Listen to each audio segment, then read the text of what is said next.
Ranji trophy 2025 பயங்கரமா போயிட்டு இருக்கிற இந்த நிலைமையில முக்கியமா இந்தியன் பேட்டர்கள் தவிர்த்து இந்தியன் பிளேயர்கள் ரிட்டர்ன் உள்ள ரஞ்சி ரொம்ப நாளுக்கு அப்புறம் வந்து நீண்ட நாட்களுக்கு பிறகு நான் கடைசியா வாழ்ந்த அந்த வீட்டை ஒரு தடவை பார்த்துட்டு வரேன்னு சொல்லிட்டு நிறைய பேர் வந்து வந்திருக்காங்க.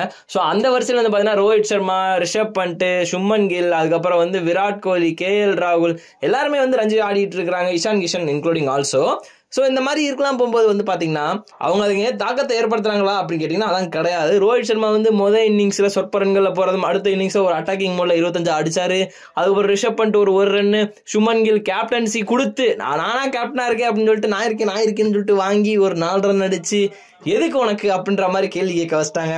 சரி எல்லாம் போகட்டும்டா, கோலி இருக்காரா, தலைவர் வராரு, நம்ம ஒட்டுமொத்தமா டெல்லி யாருன்னு காமிக்கணும் அப்படின்னு சொல்லிட்டு ஒட்டுமொத்த டெல்லி கிரௌடு 15,000 பேர் இது வரைக்கும் ரஞ்சி பார்த்துருக்காங்களா அப்படின்னு சொல்லிட்டீங்கன்னா 15,000 பேர் வந்து ரஞ்சி பார்க்க வந்திருக்கிறாங்களாம்.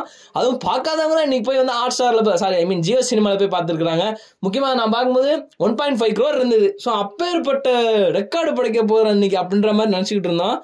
6 ரன்கள்ல மனுஷன் இன்ஸ்விங்ல அவுட் ஆகுறாரு. என்ன வழக்கமா அவுட் ஸ்விங்ல தானே தலைவன் அவுட் ஆகாம 4th ஸ்டம்ப் எட்ஜ் எடுத்து என்ன தடவை இன்ஸ்விங்ல அவுட் ஆகுறான்னு சொல்லிட்டு பார்த்தா அதுக்கப்புறம் தான் தெரியுது உள்ள போல்டாக அவுட் ஆயிருக்காரு அப்படின்னு.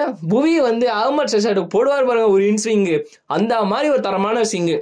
சரி ஓகேங்க, இது வந்து ஒரு லெஜெண்ட் விராட் கோலி, நீங்க எப்படி விக்கெட் எடுத்தானே கத்தலாம், அது நீங்க டொமஸ்டிக் பிளேயர் சார், யாரா இருந்தாலுமே இது வந்து ஒரு கிரிக்கெட்டு, ஒரு ஸ்போர்ட்டு, அவ்வளவு பெரிய லெஜெண்டோட விக்கெட் அவ்வளவு ஈஸியா யாராலையுமே எடுத்துட முடியாது.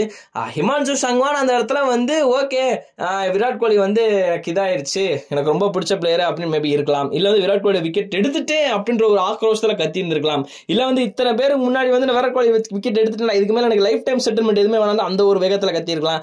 அதுக்குன்னு சோசியல் மீடியால ஹிமான்சு சங்வானு அதெல்லாம் தெரியாது, வாரனா தான் அடிப்போன்னு சொல்ற மாதிரி ஹிமான்சு சங்வான் தான் யாரா இருந்தாலும் அடிப்போன்னு சொல்லிட்டு சோசியல் மீடியால போட்டு ட்ரோல் பண்ணி செம்ம ரகலை பண்ணிட்டு இருக்காங்க ஒட்டு மொத்தத்துக்கு. ஆனா இப்ப கடைசியா யாரை குத்தம் சொல்லுவாங்கன்னா கோலி தான்.